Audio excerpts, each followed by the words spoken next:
In 1948, Supreme Court Justice William O. Douglas wrote, "The Federal Employers' Liability Act was designed to put on the railroad industry some of the costs of the legs, arms, eyes, and lives which it consumed in its operation. Not all these costs were imposed, for the act did not make the employer an insurer. The liability which it imposed was the liability for negligence."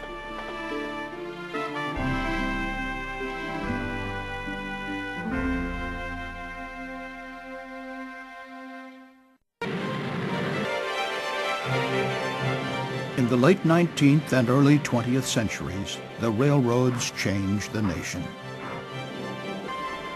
From 1889 to 1920, railroads and their use grew exponentially. It was a golden age, with railroads and their generals conquering a vast and wild American continent with the reality of power. Power over time and power over distance. Massive locomotives, 50 or more tons of steel, pulling heavy loads of freight. Steel wheels on car after car rolling heavily over steel rails. Conditions that could kill or dismember a person in an instant.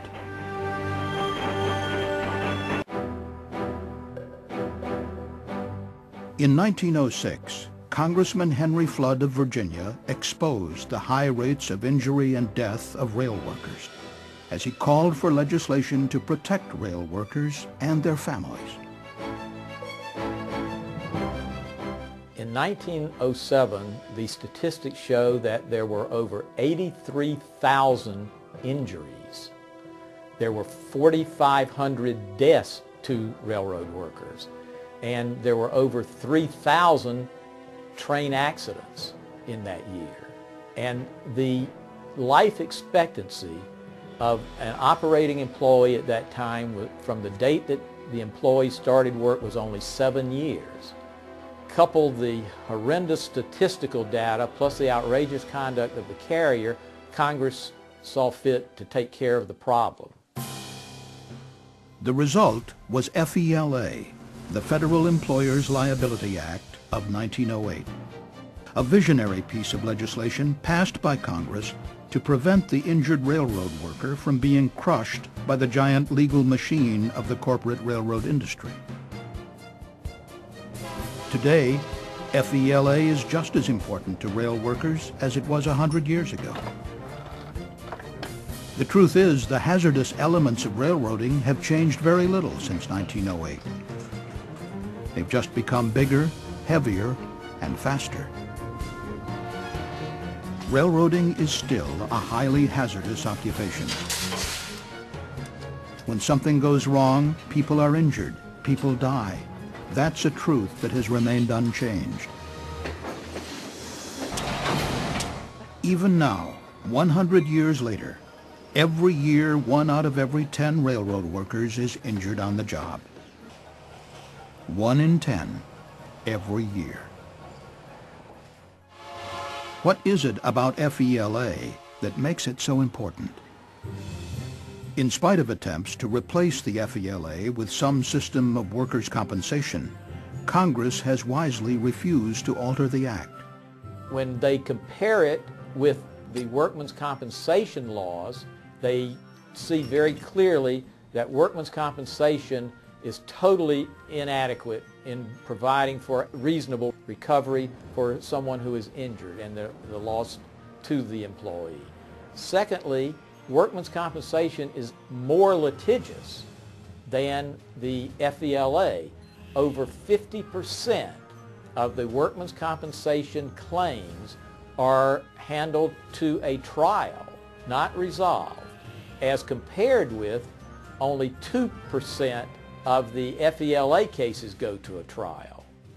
While the railroads and others have repeatedly attempted to gain repeal of the statute, Congress has steadfastly rejected these efforts, insisting that FELA, in the words of the GAO, remains an effective law and continues to work as it was intended. Through the years, opponents of FELA have circulated misconceptions about it. One such myth is that the law is too old and it should be replaced with a more modern system, workers' compensation.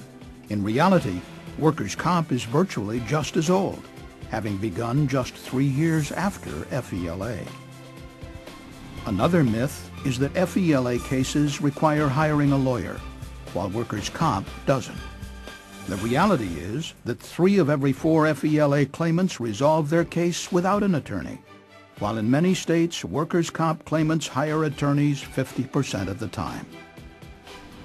Perhaps the worst myth is that under FELA, many injured rail workers end up with nothing. In reality, virtually all FELA claimants, more than 99%, receive compensation. Under FELA, an injured worker is entitled to compensation for present medical expenses and for future medical expenses related to the injury, for current loss of wages and for future loss of wages, as well as compensation for present pain and suffering and for future pain and suffering. This has resulted in perhaps the single most significant achievement of FELA, safer railroads. The FELA is first and foremost a safety statute because it has shown for over 100 years that it is an incentive to the rail industry to improve safety. In congressional testimony by the chairman of the board of the Norfolk Southern Railroad before Congress, he stated as follows: The FELA has a tremendous effect on our corporation, as it does on all other railroad corporations. This was one of the things that drove us to our current safety program of bringing the workers at the very bottom level into the program, along with the top management. Our activity there led us to a formal quality program because of the success we have had in reducing accidents, reducing injuries, and consequently reducing potential for FELA claims. I think this says it all. FELA is the effective law that will help prevent accidents and injuries. As we start talking about global warming and the expansion of railroad activities across America, we're also going to be talking about the expansion of opportunity for more accidents. Even with our best efforts and the best efforts of the railroads, people will get injured. We have to make certain that there's fair compensation for their injury. Now is not the time to accept any weakening of rail safety, which would be the inevitable consequence of weakening FELA. I promise to you that I will continue to hold the line on FELA.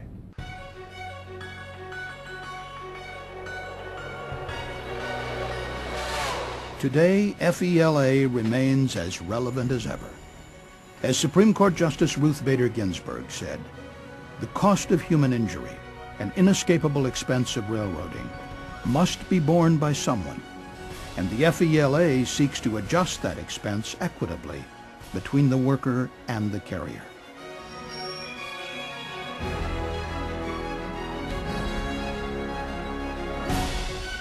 FELA, fair, efficient, and a law that promotes safety. That is FELA at 100, a time-tested landmark law that still works as Congress intended.